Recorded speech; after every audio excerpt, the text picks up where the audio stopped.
বঙ্গবন্ধুর সাথে কাজ করা সুযোগ হয়েছিল দীর্ঘদিন। জীবনে মরণে শয়নে স্বপনে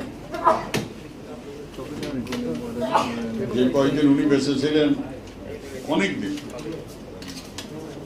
আমরা একসাথে কাজ করেছি।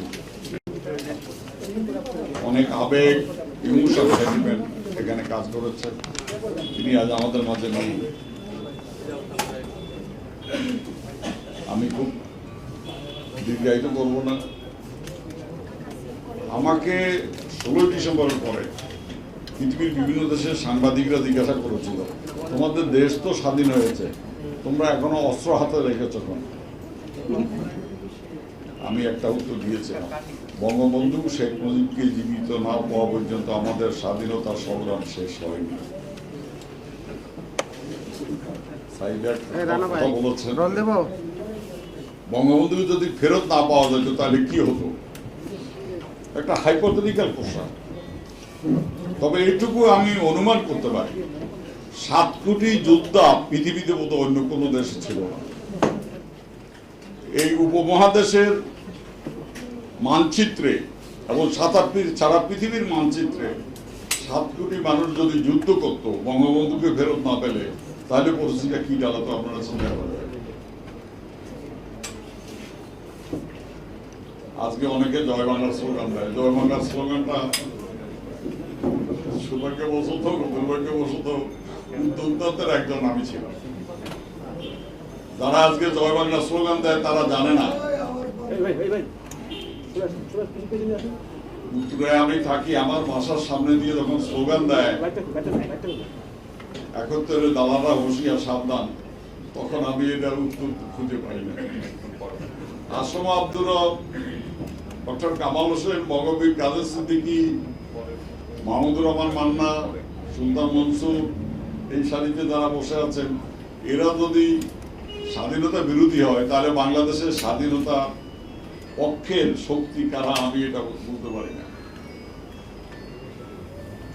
এই 30 ডিসেম্বর নির্বাচনকে নিয়ে কিছু কিছু লোকের বোকা বানানো হয়েছে। কিছু লোকের কিছু দিনের জন্য বোকা বানানো যায়, কিন্তু পৃথিবীর সব মানুষকে সর্বকালের জন্য বোকা বানানো যায় না। জঙ্গিদের সাথে, রাজাকারদের সাথে এই সারিতে আমরা যারা বসে আছি, আমাদের কোনো সম্পর্ক নাই, ছিল না, আজকেও নাই, ভবিষ্যতে কোনোদিন থাকবে না। আমরা বিদেশে ডক্টর কামাল হোসেন নেতৃত্বে যারা ঐক্যবদ্ধ করেছি, বিদেশ থেকে কোনো নির্দেশে বাংলাদেশে রাজনীতি করি না। আমরা বাংলাদেশের জনগণের জন্য রাজনীতি করি, জনগণকে সাথে নিয়ে রাজনীতি করি, জনগণের জন্য আমরা রাজনীতি করি।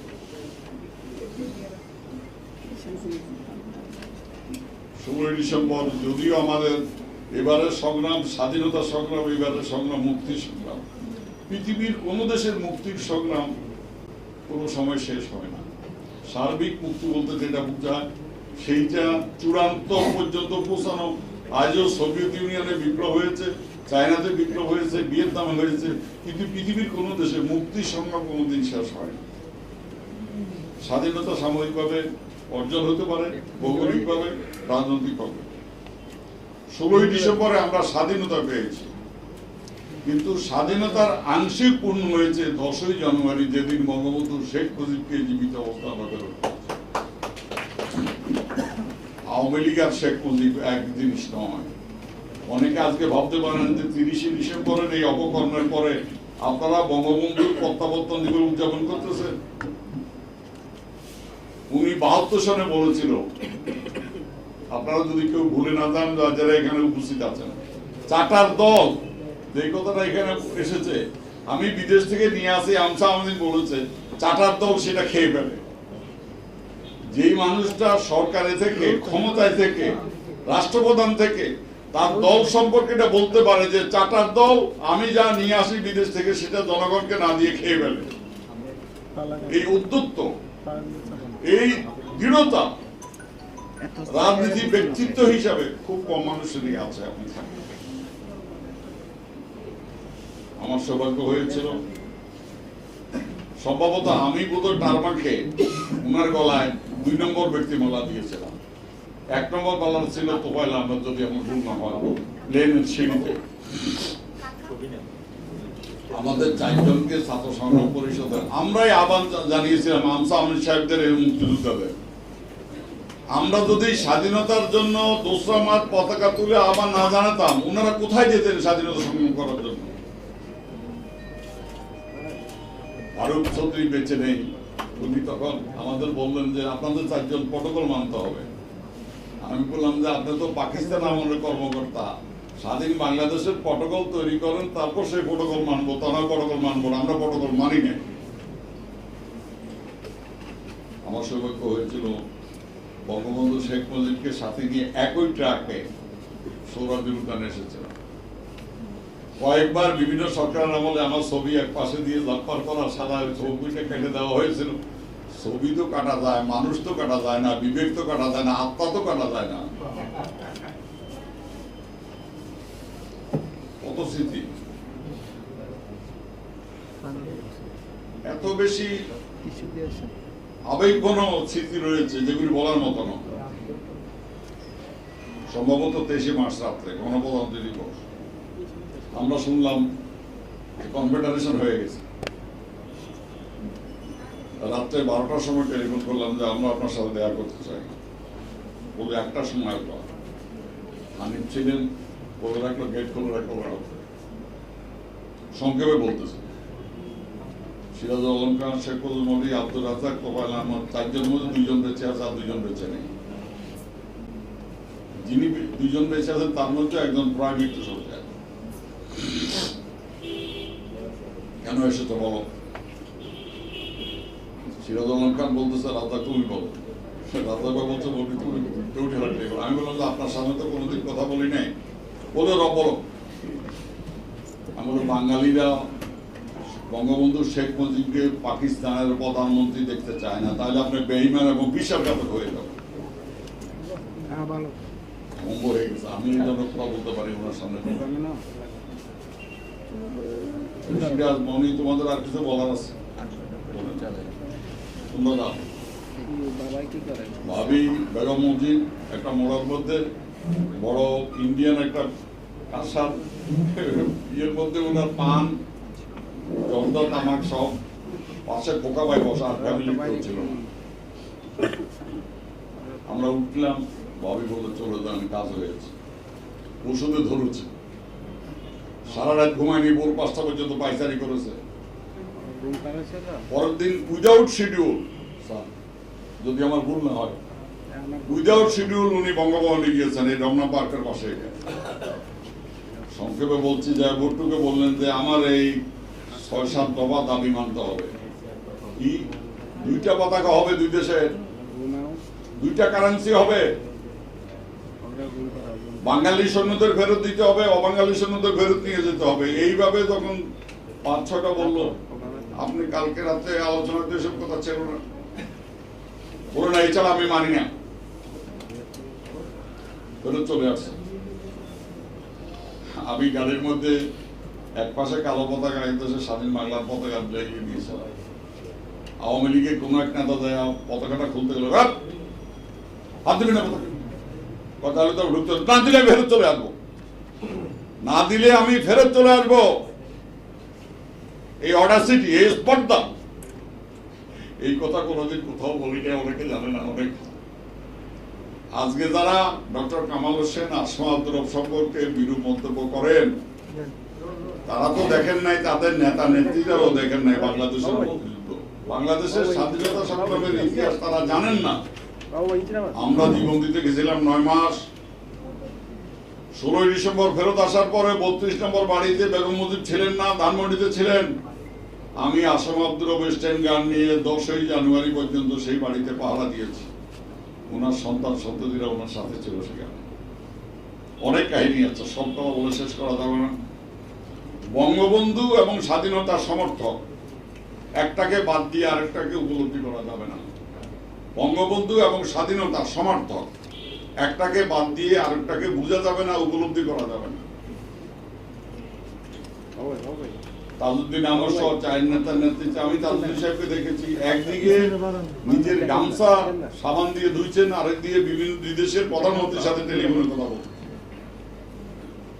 তার নেতৃত্বে যুদ্ধ হয়েছে, জেনারেল ওসমানী ছিলেন, চার নেতা ছিলেন, কিন্তু বাংলাদেশের স্থপতি যার নামে যুদ্ধ হয়েছে, আমরা মুজিব বাহিনী করেছি। পৃথিবীর কোন দেশে কোন নেতার নামে মুক্তিযুদ্ধ হয়েছে, এটা বিরল।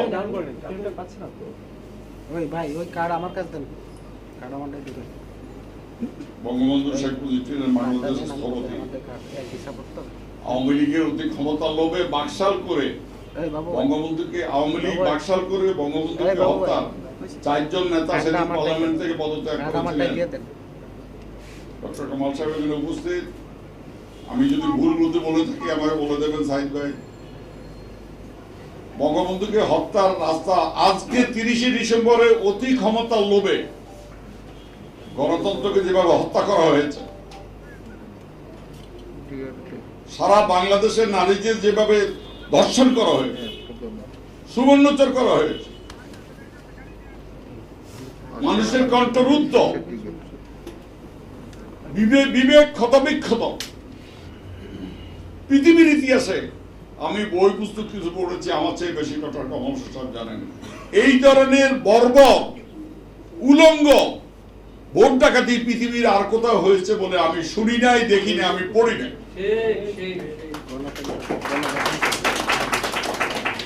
আমি 54 সনে ভোট কেন্দ্রে গিয়েছি, কিন্তু এই 29 তারিখে ভোট কাটতে পারে, ব্যালট বাক্স ঢুকাতে পারে, কিন্তু এইভাবে 300 আসনে উলঙ্গ ভাবে দুর্নীতি করে, ঘুষ দিয়ে, বাহিনীকে ব্যবহার করে, সমস্ত প্রশাসনকে ধ্বংস করে দিয়ে বাংলাদেশের কোন সরকারের পক্ষে, এই সরকার তো নয়, বাংলাদেশে রাষ্ট্র পরিচালনা করা আরো সম্ভব বলে আমার মনে হয় না।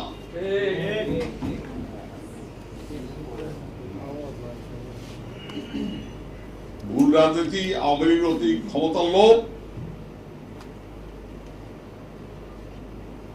সাইদ ভাই বলেছেন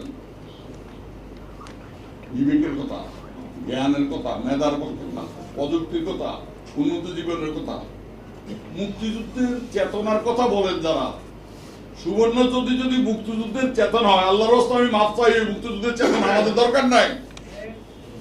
মুক্তিযুদ্ধের চেতনা হলো উন্নত জীবন, উন্নত সংস্কৃতি, মানুষের প্রতি ভালোবাসা, দরদ, মায়া, মমতা, জনগণের ক্ষমতা, ব্যক্তি ক্ষমতা, দলের ক্ষমতা, গোষ্ঠীর ক্ষমতা, নেতার ক্ষমতা যদি সুবর্ণচুর হয়, আল্লাহর রাস্তায় মাফ চাই, মুক্তিযুদ্ধের চেতনা আমাদের দরকার।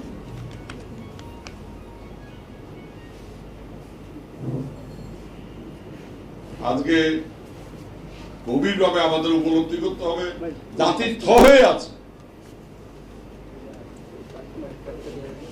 মানুষ 2014 সালে ভোট দিতে যায় নাই, আর 2014 সালে নতুন যারা ভোটার হয়েছিল তাদেরকেও যে আপনারা ভোট দিতে বিরত করেছেন, তাদের এই ক্ষোভকে কিভাবে আপনারা স্থগিত করবেন আমি জানি না। শতকরা 35% যুবক জীবনে প্রথম ভোট দিতে চেয়েছিল, তাদেরকে আমরা ভোট দিতে দেন নাই। আমরা এদের জন্য রাজনীতি করি। এই যুব সমাজ, আগামী দিনের প্রজন্ম, যারা আমাদের সম্ভাবনা, যারা এই জাতিকে নতুন করে পরিচালনা করবে, পথ দেখাবে, আইন শৃঙ্খলা বাহিনী, প্রশাসনকে, A to Z, top to bottom. Money is the second god. আল্লাহর পরে টাকা হইল দ্বিতীয় আল্লাহ। যারা এইটাই বিশ্বাস করে 30শে ডিসেম্বরে বর্বরতা করেছেন, ইতিহাস তাদের ক্ষমা করতে পারে না।